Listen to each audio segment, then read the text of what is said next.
Friends, यदि आप लोग BenQ का डिजिटल बोर्ड परचेज करने का सोच रहे हैं तो एक बार इस वीडियो को जरूर देखें, क्योंकि BenQ किस तरीके का स्कैम करता है मैं आपको इसके बारे में बताऊंगा। जो मेरे साथ हुआ है पर्सनली, उस स्कैम को आपको खास करके बताऊंगा। आप अगर यूट्यूब पे सर्च करेंगे, नेट पे सर्च करेंगे, सब तरफ आपको BenQ की तारीफ मिलेगी। सब लोग यही कहेंगे कि BenQ का हार्डवेयर बहुत अच्छा आता है, लेकिन मैं कहना चाहूंगा कि इसका हार्डवेयर चाइनीज प्रोडक्ट से भी ज्यादा बेकार है। चाइनीज प्रोडक्ट भी इतना चल जाते होंगे जितना ये नहीं चल पाया। मात्र 2 महीने के अंदर इसमें टच पैनल के अंदर प्रॉब्लम आना लग गई है, और इसके अलावा विद इन 1 वीक इसके अंदर रिस्टार्ट होने की प्रॉब्लम आना शुरू हो गई थी। मैंने इसके लिए कई सॉल्यूशन अपनाए, कई मैंने जो जो इनके सर्विस सेंटर वाले हैं उनको कॉल करा, उनसे बात करी, जिनसे मैंने परचेज करा था उनसे बात करी, उन्होंने अलग अलग चीजें बोली, और एट द एंड उन्होंने मुझे लास्ट में ये सॉल्यूशन दिया कि आप इसे खोल के हमारे पास पहुंचा दें और हम इसे रिपेयर करके आपको पहुंचाएंगे विद इन 2 मंथ्स। यानी इसकी क्वालिटी इतनी घटिया है कि 2 महीने के अंदर इसको सुधारने की नौबत आ गई, इसे खोलने की नौबत आ गई। जबकि ऐसा तो किसी 70,000 रुपए वाले डिजिटल बोर्ड के अंदर भी इस तरीके की नौबत नहीं आती, वो भी 3-3, 4-4 साल आराम से चल जाता है।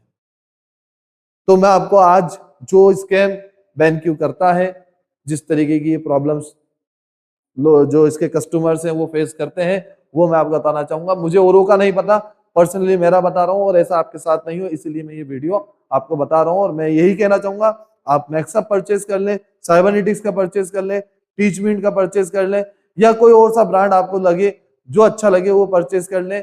आपके पैसे भी कम जाएंगे और आपको चीज अच्छी मिल जाएगी। या पैसे ज्यादा गए हैं और चीज अच्छी नहीं मिली, सिर्फ हार्डवेयर को फोकस करके मैंने ये बोर्ड परचेज करा था, लेकिन हार्डवेयर ही सबसे घटिया निकला है।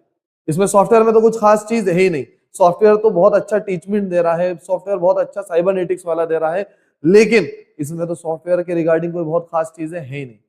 लेकिन मैंने हार्डवेयर को देखते हुए मैंने इस बोर्ड को परचेज करा, और इसका हार्डवेयर ही सबसे ज्यादा घटिया निकला है। मेरे साथ क्या क्या प्रॉब्लम फेस आई है और किस तरीके से ये कस्टमर्स को, जो टीचर्स हैं जो अपनी मेहनत की कमाई से डिजिटल बोर्ड परचेज करने का सोचते हैं, अपने स्कूल को, कोचिंग को बड़ा करने का सोचते हैं, वो लोग इनसे कैसे ठग जाते हैं, मैं आपको बताता हूँ किस तरीके से शुरुआत होती है। एक बार आप वीडियो में जरूर देखें, आखिर तक बने, ताकि आपका नुकसान नहीं हो बिल्कुल भी। देखिए, सबसे पहले क्या करते हैं, ये सेल्समैन इन्होंने छोड़ रखे। जो सेल्समैन होते हैं, वो सेल्समैन क्या करते हैं, आपके पास आएंगे, ठीक है, या आपने वेबसाइट पे सर्च कर लिया, नेट पे सर्च कर लिया, तो आपके पास कॉल्स आना शुरू हो जाएंगे।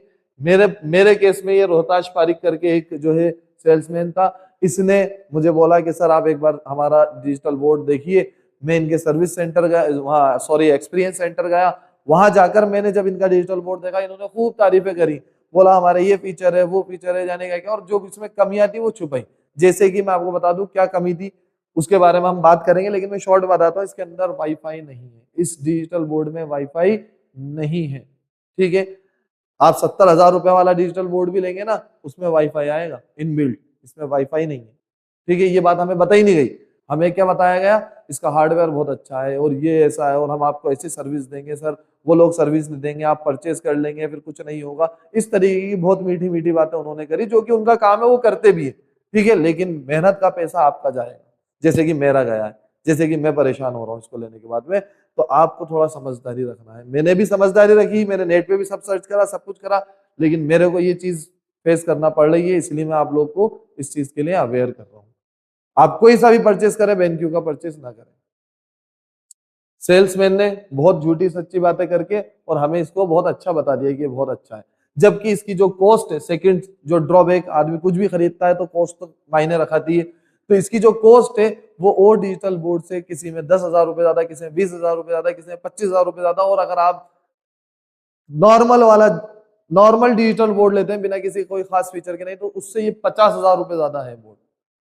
वो आपको 70,000 रुपए तक का मिल जाएगा। ये 1,20,000, 1,25,000, 1,30,000 रुपए में आपको मार्केट में देखने को मिलेगा, ठीक है। तो मैं आपसे यही कहना चाहूंगा कि इतना ज्यादा पैसा इसमें खर्च ना करें और आप कोई और से ब्रांड के साथ जाएं जो आपको अच्छी सर्विस प्रोवाइड कर दे, ठीक है। इसकी क्वालिटी कितनी बेकार है, टच पैनल प्रॉब्लम मैंने लिखी रखी है कि इसकी क्वालिटी इतनी बेकार है, इतनी बेकार है कि विद इन 1 वीक के अंदर तो इसमें क्या प्रॉब्लम आने लग गई थी, रीस्टार्ट की प्रॉब्लम आने लग गई थी, ठीक है। खुद ब खुद मैं पढ़ा रहा हूँ, पढ़ाते पढ़ाते इसके अंदर ऑटोमेटिक क्या होने लग गया, रिस्टार्ट होने लग गया, बंद होने लग गया खुद ब खुद। पढ़ाते पढ़ाते आप खुद सोचिए कितना अजीब लगेगा, आप क्लास के अंदर पढ़ा रहे हो, पढ़ाते पढ़ाते ये बंद हो गया। और एक और सबसे बुरी बात इसकी पता है क्या है, ये बूटिंग टाइम बहुत ज्यादा है इसका। मैंने पढ़ाते पढ़ाते बंद हो गया और फिर वापस से स्टार्ट हो रहा है, 5 से 7 मिनट तो खाली ऑन होने में ले लेता है। आप समझ रहे हैं बात को कि क्या क्या परेशानी आपको फेस करना पड़ सकती है। ये मैंने फेस करी, मेरी क्लास में बच्चे डिस्टर्ब हो रहे हैं, ये बंद हुए, थोड़ी देर मुझे व्हाइट बोर्ड पे पढ़ाना पड़ जाए। तो आपके पास डिजिटल बोर्ड होने के दौरान भी व्हाइट बोर्ड आपको यूज करना पड़ रहा है, इससे घटिया बात कुछ नहीं है। तो पहली चीज तो इसमें रिस्टार्ट होने की प्रॉब्लम थी जो मेरे साथ आई। सेकंड, जब मैंने इस प्रॉब्लम को जो जहां से मैंने जो डीलर है जिससे मैंने परचेस करा था उसको मैंने प्रॉब्लम बताई कि सर मेरे साथ ऐसे ऐसे प्रॉब्लम हो रही है और ये आए दिन जो है रिस्टार्ट हो रहा है। तो उन्होंने मुझसे कहा कि सर आप इसे अपडेट कर लीजिए, ये एंड्रॉइड 13 पे था उस टाइम पे, इसे आप एंड्रॉइड 14 में अपडेट कर लीजिए, नए फीचर और आ जाएंगे, ये हो जाएगा वो हो जाएगा, आप अपडेट कर लीजिए तो आपकी परेशानी खत्म हो जाएगी। मैंने उनके कहने पर अपडेट कर लिया इसे, और जैसे मैंने अपडेट करा तो इसमें टच प्रॉब्लम आना शुरू हो गई। क्या टच प्रॉब्लम आई मैं आपको बताऊंगा अभी थोड़ी देर बाद, मैं वीडियो इसमें ऐड कर दूंगा लास्ट के अंदर, तो आप वो प्रॉब्लम जरूर देखकर जाएं कि क्या प्रॉब्लम आ रही है मेरे साथ, ठीक है। इसके अलावा ये दो चीजें तो हो ही गई जिससे मैं परेशान हो रहा हूं, और एक परेशान करने वाली और चीज है कि इसके अंदर वाईफाई है ही नहीं। आप अगर किसी चीज की मिररिंग इसमें करना चाहते हैं तो आपको वाईफाई चाहिए, आप नेट चलाना चाहते हैं तो आपको वाईफाई चाहिए। आप 70,000 वाला डिजिटल बोर्ड लेंगे उसमें वाईफाई आएगा, उसमें मिररिंग होगी, लेकिन इसमें मिररिंग नहीं होती है, इसमें वाईफाई ही नहीं है। वाईफाई के लिए आपको एक अलग से डोंगल परचेस करना पड़ेगा, 3,000 रुपए का अलग से डोंगल आएगा BenQ का, वो आपको परचेस करना पड़ेगा। आप सोचिए, आप पहले 1,20,000 1,25,000 रुपए खर्च कर रहे हैं और वो खर्च करने के बाद आपको एक डोंगल और खर्च लेना पड़ेगा, वो इसके अंदर लगा रहेगा, उसके बाद में आपका नेट चलेगा, आपका वाईफाई चलेगा, आपकी मिररिंग होगी, नहीं तो मिररिंग नहीं होगी, ठीक है। इसके अलावा सर्विस, इसकी सर्विस बहुत ही घटिया, बहुत ही घटिया सर्विस। मुझे आज इस बोर्ड से परेशान होते हुए अराउंड 20 डेज हो चुके हैं, 20 डेज। मैंने 20 दिन पहले सर्विस सेंटर में अपनी प्रॉब्लम डाली थी, पर प्रॉब्लम के दौरान वो हाथों हाथ फोन वगैरह उठाएंगे और दूसरे बंदे का, टेक्निकल पर्सन का कॉल आ जाएगा, वीडियो कॉल पे वो सॉल्व कराने की कोशिश करेंगे, वहां तक तो सब ठीक है। उन्होंने मुझे कहा सर आपने अपडेट करा, अपडेट की वजह से आपकी प्रॉब्लम आ रही थी, मैंने कहा बिल्कुल प्रॉब्लम आ रही थी। बोला कि मैं आपको एक और अपग्रेड पहुंचा रहा हूँ, अपडेट पहुंचा रहा हूँ, फर्मवेयर पहुंचा रहा हूँ, आप उसको अपडेट कर लीजिए। उसके लिए उन्होंने वीडियो कॉल वगैरह करे और वो सब चीजें मैंने कर ली, लेकिन उसके बाद भी वो प्रॉब्लम सॉर्ट आउट नहीं हुई।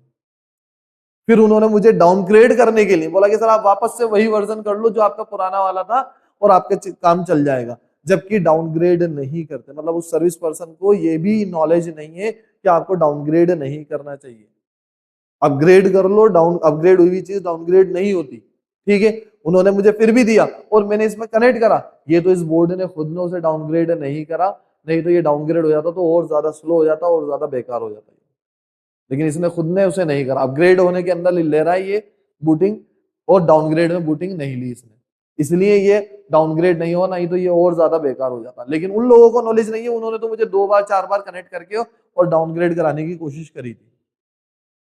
दूसरा, जो इनका सर्विस पर्सन आया था, कोई सर्विस पर्सन नहीं है इनका, मैं आपको बता दूं। और लोग भी करते हैं, लेकिन ये जिस हिसाब से पैसा ले रहे हैं, जिस हिसाब से इनका नाम है BenQ का, उस हिसाब से ये क्या कर रहे हैं मैं आपको बताता हूँ सर्विस के बारे में। जिस दिन बोर्ड मैंने लिया था, बोर्ड आने के बाद में मैंने इसको फिटिंग करने के लिए एप्लीकेशन डाल दी थी, ईमेल कर दिया था। ईमेल होने के 2-4 दिन बाद, 5 दिन बाद मेरे पास कुछ बंदे आते हैं, ठीक है, सर आपका बोर्ड फिट करना था, हम आ गए हैं। मैं आ गया, मैंने कहा आप कनेक्ट करिए बोर्ड, तो वो बोर्ड देखते ही घबरा गए। क्यों घबरा गए? क्योंकि उनसे ये कहा गया था कि जाके आपको टीवी फिट करके आना है, ठीक है। और वो टीवी भी उनको ये बताया था 35-40 इंच का जो टीवी है वो फिट करके आना है, उनको ये इन्फॉर्मेशन दी गई थी। उन्हें ये नहीं बताया गया डिजिटल बोर्ड है। 35-40 इंच का टीवी आप जानते हैं मात्र 10 से 15 किलो का होता है, ये 60 किलो का पैकेज है। वो देख के घबरा गए, उन्होंने जैसे उठा के देखा, लगा कर देखा, उन्होंने मना कर दिया, भैया हम नहीं कर पाएंगे, टूट फूट गया, हमारी जिम्मेदारी नहीं है, इसलिए हम तो मना कर देते। उन्होंने उसे मना कर दिया।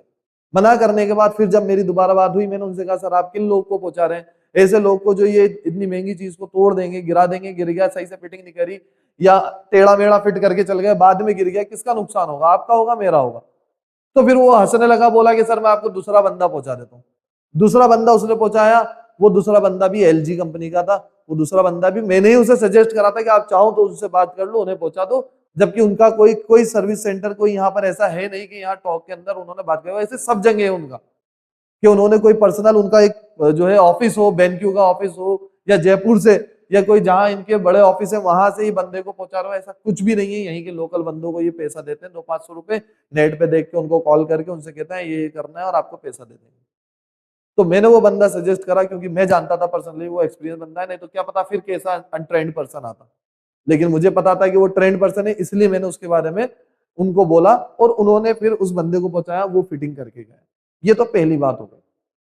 दूसरी बात, जब मेरे साथ ये अपग्रेड डाउनग्रेड की प्रॉब्लम आने लगी, फर्मवेयर अपग्रेड करने की प्रॉब्लम आने लगी, उन्होंने एक बंदा और पहुंचाया और वो बंदा प्रिंटर का काम करता था, लैपटॉप प्रिंटर या हल्के फुल्के इनका काम करता था। उस बंदे को पहुंचाया जाके आपको फर्मवेयर अपग्रेड करना है, ये करना है, वो करना है, यही टॉप का लोकल, कोई ऐसा नहीं कि कोई प्रोफेशनल बंदा आ रहा हो। थर्ड पर्सन को पहुंचाते हैं, थर्ड पार्टी सर्विस यूज कर रहे हैं, ये कोई ऐसा प्रोफेशनल सर्विस यूज नहीं कर रहे, या प्रोफेशनल इनके खुद के पर्टिकुलर इंजीनियर नहीं आते हैं। तो इन्होंने उस बंदे को पहुंचाया, उसे कुछ नॉलेज नहीं, वो खुद देख के कह रहा है कि अच्छा इसमें करना है क्या, कैसे करना, उसने वीडियो कॉल चला रखा, वहां से एक बंदा बता रहा और वो पेन ड्राइव लगाना करना जाने क्या क्या करे यार। उसके साथ मैं भी लगा हुआ था, वो कहने लगा सर आप ऐसे करो वैसे करो, वो खुद भी, और हम 2 जने मिलकर परेशान हुए। 4 घंटे में कोई सोल्यूशन नहीं निकला। अल्टीमेटली उसने अपनी रिपोर्ट पेंडिंग पहुंचाई, देखिए आप लोग को दिख रहा हो यहाँ पर, तो उसने अपनी रिपोर्ट पहुंचा दी पेंडिंग, क्या ये कुछ नहीं हुआ, पेंडिंग रिपोर्ट है, फर्मवेयर अपडेट नहीं हुआ उससे। उसके बाद मेरे साथ क्या हुआ, सर्विस पर्सन कोई एक्सपीरियंस वाले नहीं, किसी को भी उठा के पहुंचा देते हैं, आप जाओ करके आओ, नुकसान होगा तो आपके बोर्ड का होगा, रेस्पॉन्सिबिलिटी वो लेने को तैयार है ही नहीं। उसके बाद क्या हुआ मेरे साथ, जब मैंने दोबारा कॉल करा कि सर ऐसी ऐसी प्रॉब्लम है, तो मुझसे कहा गया कि सर हम आपके लिए दूसरा डिजिटल बोर्ड पहुंचा रहे हैं, नया डिजिटल बोर्ड पहुंचा रहे हैं। मुझे तसल्ली है कि नहीं यार, अपन ने BenQ लिया है तो बहुत अच्छा जो है रेस्पॉन्स ये दे रहे हैं और अपने लिए नया डिजिटल बोर्ड पहुंचा रहे हैं। 2-4-5 दिन गुजरे, 7 दिन गुजरे, मेरे पास बोर्ड आ गया। मुझे बड़ी खुशी हुई कि नया डिजिटल बोर्ड आ गया। जैसे ही वो बोर्ड का पैकेज मैंने देखा, पैकेज देखते ही मेरा मूड खराब हो गया, क्योंकि वो पैकेज बिल्कुल फटा हुआ, डब्बे फटे हुए, उसकी भी वीडियो में लास्ट में कनेक्ट कर दूंगा, आप लगातार बने रहें, ठीक है। वो पैकेज बिल्कुल फटा हुआ। जब ये डिजिटल बोर्ड ले आता मैंने नया, बिल्कुल एक सिल्वर कलर की पॉलिथीन में पैक था, पूरा कवर्ड अच्छे से, ठीक है, वीडियो बनी हुई है इसकी भी मेरे पास। और वो जो दूसरा वाला बोर्ड आया है, उसका डब्बा ही इतना ज्यादा फटा हुआ है और अंदर से वो डिजिटल बोर्ड यूं ही नजर आ रहा है साफ साफ। कोई उसके ऊपर पॉलिथीन नहीं है कि पानी वानी चल जाए तो वो बेकार हो जाएगा, कुछ नहीं। उन्होंने तो उठा के भर के पहुंचा दिया, और पहुंचाने के बाद में उन्होंने कहा कि साहब ये डिजिटल बोर्ड आपके पास आ गया। मैंने कॉल करा, सर आपने नए की बोला था, ये कैसा पहुंचा है? सर हमने आपको नए का नहीं बोला, वो झूठ बोल गए, हमने आपको नई का नहीं बोला है, हमारे पास ये एक यूनिट है, ये आप लीजिए, इसे लगाइए और ये हमारे पास पहुंचा दीजिए। अब वो मुझे नहीं पता वो 2 साल पुराना है, 5 साल पुराना है, 7 साल पुराना है, बस मुझे ओल्ड यूनिट उन्होंने चिपका दी, जिसके स्क्रीन पे स्क्रैचेस भी आ रहे हैं। मैंने बॉक्स ओपन नहीं करा, उस बॉक्स के अंदर से दिख रहे हैं स्क्रैचेस वगैरह, वो स्क्रीन यूज ही नजर आ रही है, पॉलीथीन वगैरह सब फटी हुई है, पैकेजिंग बिल्कुल बेकार है। मेरे को वो बोर्ड उन्होंने दे रखा है, वो बोर्ड पड़ा हुआ है, इस बोर्ड में जो प्रॉब्लम है मैं उसी प्रॉब्लम के साथ मुझे इसे चलाना पड़ रहा है। लिहाजा मैं आपसे यही कहना चाहूंगा, BenQ के ऊपर बिल्कुल ट्रस्ट नहीं करें। BenQ लेने से पहले आप किसी और कंपनी के बारे में सोचें, किसी और कंपनी को लें, इसको बिल्कुल भी ना लें। ये एक बहुत ही फ्रॉड कंपनी है, बहुत ही फ्रॉड कंपनी है, जो ये आपके साथ भी कर सकती है, जो मेरे साथ हुआ है, ठीक है। नाम बड़े दर्शन छोटे वाले काम है, इनके पास जो है बड़े बड़ी बातें हैं, बड़ा कुछ दिखाने को है। नेट पे इन्होंने लाखों रुपए दे दे के जो है पॉजिटिव रिव्यूज की वीडियोस डलवा रखी हैं लोगों को, जो आके चिल्लाते हैं कि इस बोर्ड की तो बात ही अलग है, इस जैसा बोर्ड आपको देखने को नहीं मिलेगा, ये नहीं मिलेगा, सारे बोर्ड एक तरफ, ये बोर्ड एक तरफ। इस तरीके की बातें मैंने भी देखी है, मैंने भी खूब रिसर्च करी, सब कुछ करा। मैंने 4 महीने 3 महीने तक सोचता रहा मैं खरीदने से पहले, जनवरी से लेके जब तक, ठीक है। और मैंने सब बोर्ड्स का ट्राई करा, देखा, अल्टीमेटली मुझे पसंद आया और मुझे यही तसल्ली हुई कि हार्डवेयर अगर अपना अच्छा होगा तो सॉफ्टवेयर तो कोई सा भी चल जाएगा। इसलिए मैंने सॉफ्टवेयर वाले जो डिजिटल बोर्ड आजकल मिल रहे हैं उनके ऊपर ट्रस्ट ना करके मैंने हार्डवेयर वाले, अच्छे हार्डवेयर वाले को लिया, और लास्ट में हार्डवेयर में मात्र 1 हफ्ता restart problem, with in 2 months update होने के बाद में टच पैनल प्रॉब्लम आ गई। तो मैं आपसे यही कहना चाहूंगा, इन लोगों से सावधान रहें, इन कंपनी से सावधान रहें, अपना पैसा सही जगह लगाएं, किसी और ब्रांड में सर्च करें आप लोग, ताकि आप लोग को सही सेल्स सर्विस मिल सके और सही आपका सारा काम हो सके। ठीक है, तो आप कमेंट करें इसके ऊपर, बताएं आप जो भी है, और शेयर करें उन लोगों के साथ जो लोग डिजिटल बोर्ड परचेज करना चाह रहे हैं, खास करके बेनक्यू से जरूर बचें। ठीक है, थैंक यू। देखिए फ्रेंड्स, बेनक्यू का डिजिटल बोर्ड है और इसके टच पैनल में क्या प्रॉब्लम आ रही है मैं आपको बताता हूँ। देखिए, मैं यहाँ पर जब लाइन खींचूंगा तो आप गौर करिएगा, लाइन सीधी नहीं खींच रही, लाइन ऑटोमेटिक डगमग डगमग हो रही। देखिए, ये देखिए ऑटोमेटिक यहाँ पर टेढ़ी हो गई। ठीक है, मैं और खींचूंगा, ये देखिए टेढ़ी हो गई। ठीक है, ये और खींचूंगा, ये टेढ़ी हो गई। ये और खींचूंगा, देखिए खुद ब खुद टेढ़ी हो गई। ठीक है, ये देखिए यहाँ टेढ़ी हो गई, ये यहाँ टेढ़ी हो गई। ठीक है, ये टेढ़ी हो गई। ठीक है, जबकि ये प्रॉब्लम इस साइड नहीं आ रही है। ठीक है, ये देखिए बिल्कुल सीधी खींच रही है यहाँ पर। ये देखिए, ये बिल्कुल सीधी खींच रही है। इस जगह ये प्रॉब्लम नहीं आ रही, इस जगह ये प्रॉब्लम आ रही है। मैं ये लाइन ऐसे खींचूंगा, ये टेढ़ी हो जा रही है, खुद ब खुद टेढ़ी हो जा रही है। मैं एक बार और आपको खींच के दिखा देता हूँ पूरी इन सबको इरेज करके।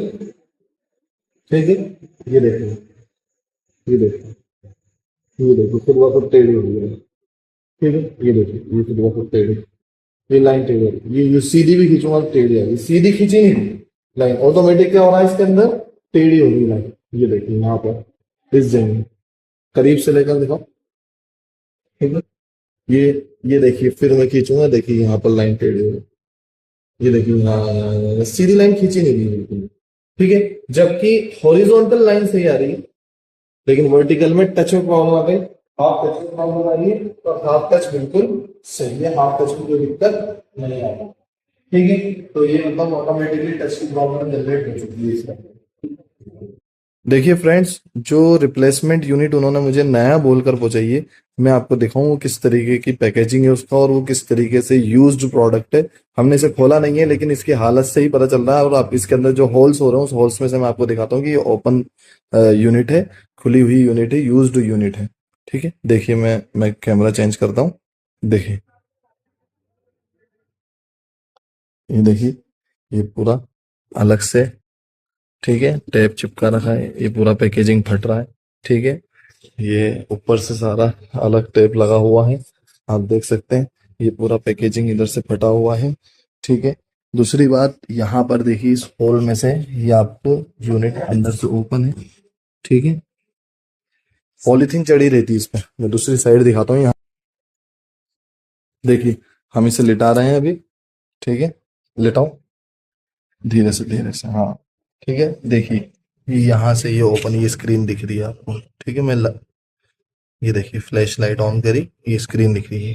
ठीक है, ये इसकी पॉलीथीन जिसमें ये पैक होता है, लेकिन ये खुला हुआ है, ये स्क्रीन दिख रही है। ठीक है, ये देखिए ये स्क्रीन, ये इस पे स्क्रैचेस भी हो रहे हैं, आपको नजर नहीं आ रहे होंगे, मुझे ऐसे दिख रहे हैं। ठीक है, यहाँ साइड से देखिए आप, ये आपको दिख रहे होंगे हल्के फुल्के स्क्रैचेस, क्योंकि ये यूज्ड यूनिट है। ठीक है, पूरी पैकेजिंग की हालत खराब है, और ये इन्होंने मुझे रिप्लेसमेंट बोल के नया बोलकर पहुंचाया था। ठीक है, तो आप देख सकते हैं बेनक्यू किस तरीके का फ्रॉड करती है।